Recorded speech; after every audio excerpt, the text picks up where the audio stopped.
Barclay's eyes were fixed in a 1,000-yard stare as the hulking monstrosity charged towards him, screeching and roaring. The hammerhead dragon now had its arms outstretched, revealing a huge 20-foot wingspan, appearing similar to a fighter jet as its body rumbled through the junkyard. The pain in the back of his head was unbearable, making it hard to think, hard to concentrate on the moment at hand, so he reached up for the back of his head. He winced as a shooting pain dispersed from the crown of his scalp. The feeling was warm and wet. He pulled his arms back around and took a second to look down at his now blood-soaked palm. A feeling of pure dread began to well up within him as a consistent thought dug further out of his subconscious. If this thing can hurt me so much without realising it, what will it do when it reaches me? He shot his eyes back up towards the creature, breathed sharply and pushed himself up from the ground using his other hand. He jumped out of the way, rolling along the ground, out of the way only seconds before the animatronic came careening into the pile of junk and discarded animatronic limbs. The impact was strong enough to send a shower of debris into the air, scattering it in every direction. Once it had all fallen, Barclay could breathe a sigh of relief. The huge machine thrashed and writhed with its head lodged tightly under the weight of the fallen heap of trash. It pushed against the sides of the mound with its single-clawed hands, desperate to pry itself away. Barclay was still catching his breath when he heard pieces began to clatter to the ground. He watched intently as more metal and scrap fell to the surface and the dragon's movement changed from pushing to digging. The animatronic began using its claws as though they were thin scoops, digging into the loose areas of the pile and ripping chunks away from it, while periodically attempting to pull itself away once more. With the fast-falling remains, it was clear the trap was not going to hold for long. He looked to the nearest exit, not far from where he had been standing, and began walking in its direction, when he heard the little girl's voice from across the room again. He turned back, to see the silhouette of a little girl standing in the brightly lit hallway. He couldn't see the details of her face, but knew that he had to follow her. He picked up the teddy again and this time clipped the tag to his belt. He ran in her direction, ignoring the pain in his head, and just hoped that she would stay still long enough for him to reach her. Just as he thought that, she disappeared around the corner and Barclay could swear he had seen that similar red streak as she disappeared. Still, he ran in the direction, water and oil splashing up his legs as he raced for the hall. Then he heard it, the cacophony of clanking, rattling and smashing, followed by a whirring, blood-curdling mechanical screech. Even though he knew it would get free, Barclay had not expected the hammerhead to escape as quickly as it had. He stopped in his tracks, a few feet from the exit into the hallway, and slowly turned his head to face the machine. It stood there, hands dangling in front of its lumbering body. Its body rattled and shook as though the machine was breathing heavily, with its tail flowing behind it. He seemed to be looking Barclay directly in the eye as if marking him for the hunt. Barclay's breathing became more laboured as he stared this machine down. The animatronic took a few steps and he shouted at the machine. Why? Why are you doing this? What did I do to you? You've already hurt me enough, you don't need to do this. I know what you are. He pulled his hair and continued with a scream. Ugh! Don't prove that the agency is right to hide you away from the world. The animatronic seemed to turn its head slightly at the response, as if acknowledging what Barclay had been saying. It still seemed to growl, but it was perceived to be more disgruntled and annoyed rather than angry, and there was the slightest flicker as its eyes momentarily flashed from yellow to blue. It stomped away, until the little girl's voice called out again. Help! Help me, please! They're trying to hurt me! They're going to hurt me! Please help me! Not only did Barclay turn around, but so did the hammerhead. Rushing in his direction once more, they both ran towards the exit, the hammerhead throwing its claws ahead of him as he tried desperately to both escape and reach the girl. Just ahead of the two there was a door slightly ajar, and Barclay could hear the little girl again. Come in here, we can hide, we can escape, please. The door opened more, as if beckoning him to lock himself inside, as if it was his only option. He ran inside and slammed the door shut, leaving him in pitch darkness. He heard as the hammerhead screeched and fell trying to reach the door. It was an immense crash, followed shortly by thudding footsteps and the sound of scratching and thudding against the wall. On the outside, the animatronic was pounding and clawing gashes into the wall, throwing its body weight against the wall in an attempt to break through. It shrieked and wailed, but Barclay could swear he heard a whimper or a cry between bursts of enraged shrieks and bellows. It also didn't seem as aggressive as it had been, or at least the aggression didn't appear to be aimed at him. Barclay stared further into the darkened room and wondered if he had done the right thing going into it.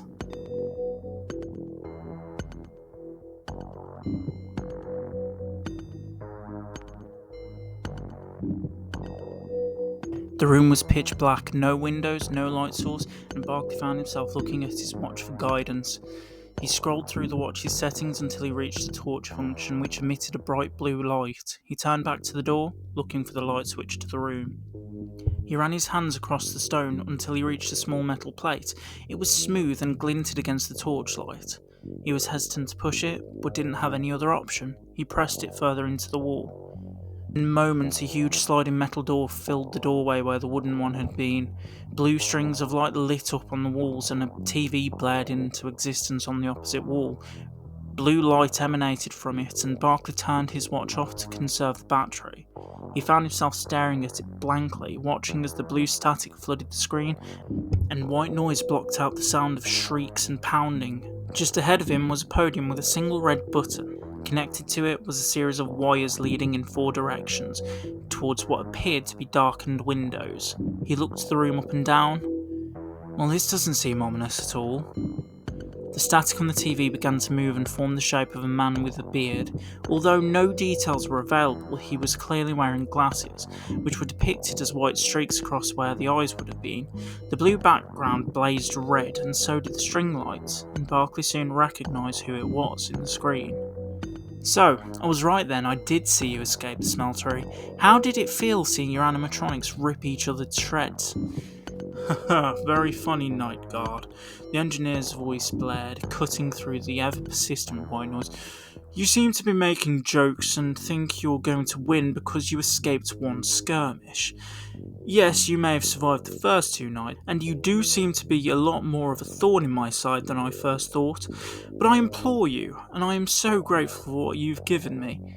Oh, and what's that? Barclay replied. A reason to show you some of the more, let's say, experimental animatronics in my collection. What do you mean? His voice began to quake and rattle in his throat as that all too familiar sense of fear rose within him. That would be telling. The red button began to flash and drew Barclay's eyes directly to it. Why don't you press the button and find out? Teeth formed the shape of a smile on the screen. He pondered the notion but had a lot to think about. He had only had one interaction with this person and it was clear this was a trap. Was this engineer attempting to make him turn on the animatronics program to kill him? Had he done something to the girl? Was any of this even meaningful, or was it just to keep him trapped in the room? Barclay's mind became full of contradicting thoughts and ideas when he heard another voice. Please help me, he's trapped me in this room. If you push the button, he said he would let me go. There's a monster in here with me. That was enough. Without any further hesitation, Barclay slammed his hands into the button. For a second, nothing happened, but then the first light switched on, revealing a room where a shoddily built animatronic was working on an endoskeleton. Torch alight. Welding together 2 halves of the same faceplate, the animatronic working on it turned around and seemed to have eyes in its stomach rather than its head, and had varying arms hidden underneath its base, each equipped with varying tools that it hid in rapid succession when it was seen. Its top half appeared to hang limp and didn't even have eyes in its head, just scribbles in place of them. While timid, it approached the window. A second light flickered on, revealing a spindly but bulbous clown animatronic that appeared to be standing at the window, hands placed against it staring directly at him. Its hands were huge, with white gloves and pink fingertips. Pink balls seemed to make up the shoulders and hips. It had pink cheeks and 2 bulbous eyes in its sockets.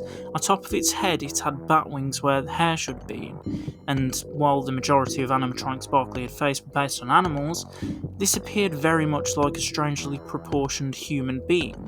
It even wore blue curled shoes and appeared to have a lighter frame than the other animatronics he had faced in the past.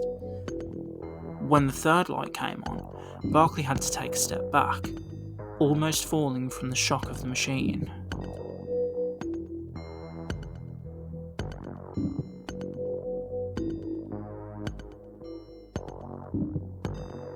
Similarly to the room the Hammerhead had been in, this room had been filled to the brim with scrap and discarded animatronic parts, varying eyes, legs, arms and random pieces of machinery. But it was what was in this room with it that concerned Barclay. Amongst the debris there was an amorphous, almost gelatinous pink goo that was skulking and carrying different pieces of animatronic waste. At that current point it had been carrying 4 arms and dragging them behind itself, but it appeared to be connecting the body parts and making something new from them. It was a dull pink colour, but it stood out amongst the monochrome of the greys and silvers of the animatronic parts. The one constant about its form was 2 glowing red eyes that appeared from eye sockets similar to camera shutters. The engineer spoke out over the static once more. "Oh, I'm sorry. I should probably explain the entities that you are currently looking at. Let's keep this brief though, I don't know how long it will take for that 4th light to switch on. Number 1, simply, is my assistant. They create the designs for the animatronic based on an AI that randomly picks from animals, objects, and elements. We aren't on good terms at the moment because they attempted to build themselves a new body without my express permission." The first animatronic appeared to quiver slightly. "Number 2. Meet the Mime, a lightweight animatronic that can walk on thin air. If it can picture an invisible staircase, it will walk up it. If I program it to imagine a glass pane in front of it, it will act as though it is actually there. Take a look for yourself." Barclay stepped closer to the second room and swiped his hands across where the glass should have been. Nothing, meaning he was at the mercy of the engineer if that thing attacked him. Number 3. My second favourite experiment in this showcase. I'm calling it the Deadly Transforming Technological Organism, or DTTO for short. It's a colony of microscopic robots coated with a glue of my design.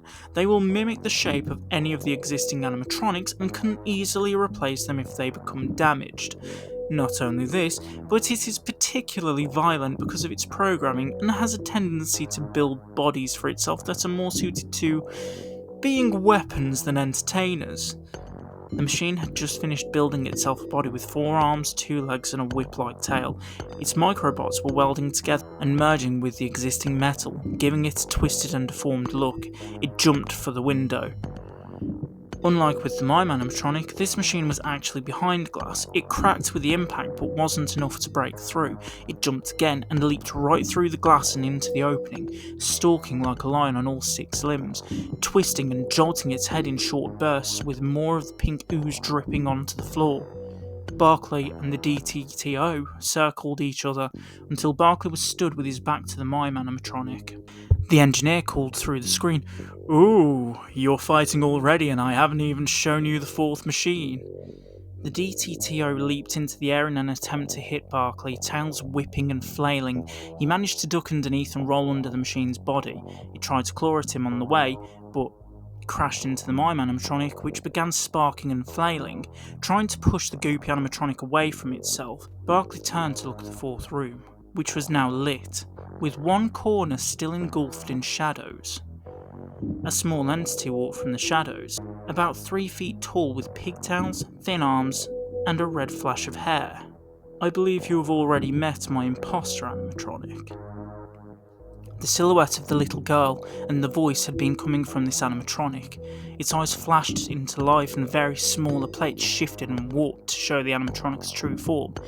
A 6-foot animatronic with grey, black and red plating, a huge head of scarlet hair and a speaker built into its chest.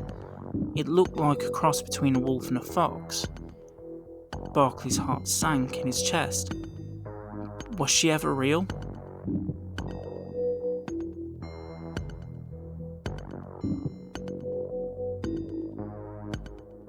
The other animatronics continued to flail and fight in the next room. The Mime had been defending itself from the aggressive and dangerous attacks of the DTTO machine. The goopy animatronic was just angry and appeared to show more anger than any animatronic Barclay had ever seen. But he had fallen to his knees in a slump. "Answer me, engineer. Was she ever real?"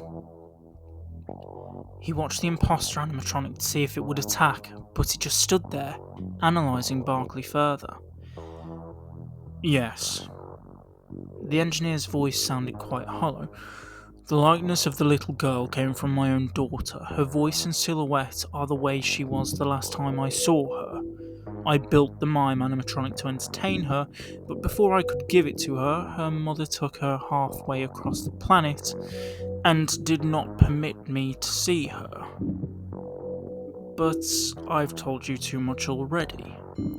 The engineer switched the screen of the TV off and turned off the imagery of there being a glass pane between Barkley and the mime. It was slightly more damaged now, but the mime animatronic picked itself up and carried itself to the window, where it had thought there had been glass.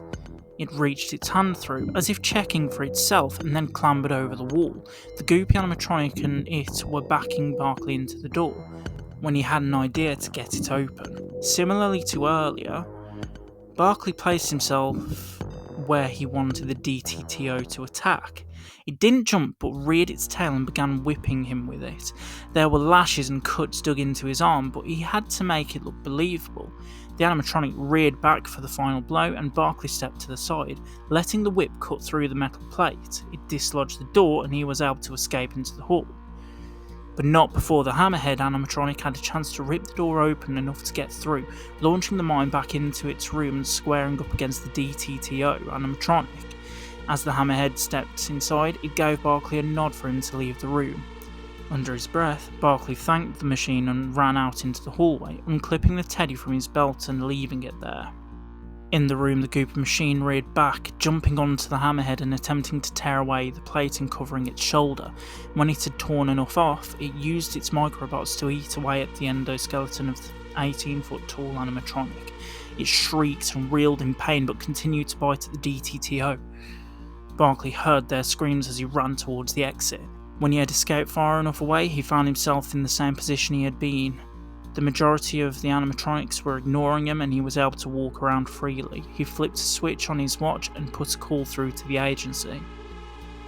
Serena, this is Ashton Barkley calling for Serena. Serena Arden, can you hear me? The cracking on the watch slowly turned to a voice. Ashton, is that you? Why are you calling at this time? Has something gone wrong? Are you okay? Has something gone wrong with the mission? Relief struck Barkley and a smile lit up across his face. I know it's only been 3 nights, but that is enough. The mission is still a go, but I need some assets collecting immediately tomorrow. We can't risk them being anywhere near the site on the night of the auction. They're too dangerous. Serena looked at the time, 4 o'clock in the morning. I can see what I can do, and Barkley, it's good to hear your voice. The call went silent. Barkley knew that it was short notice, but they needed to remove those experimental animatronics from the site as soon as they possibly could, especially the DTTO and the imposter animatronic. Barkley breathed a sigh of relief, looking around for a moment, but then decided to spend the next 2 hours in the office, where he could keep an eye on the other machines. In the basement, the DTTO had managed to damage the hammerhead animatronic. It crawled its way up the wall and climbed into one of the building's numerous shafts. The hammerhead animatronic, feeling every inch of pain caused by the goopy machine, limped away to the junkyard where it had came from. The wolf animatronic had sneaked away when Barkley escaped, and the first experiment, the one with all the blueprints, was attempting to fix the mime, which was bent and broken. When the morning came, Barkley tackled Serena, holding her and picking her up in the air. She smiled but darted her head to the other 3 operatives at her side, all sniggering and smiling. Don't you think we should be a little more professional in front of the newbies? Serena chuckled. Yeah, sorry about that. Care to introduce me? Barkley said through blushed cheeks and an awkward smile. These are our hunters, Agents Hank Javanis, Luke Schuyler, and Elaine Soren. The engineer watched through the eyes of the imposter animatronic as they made their plans to catch the animatronics. Thank you for the fresh parts, Barkley.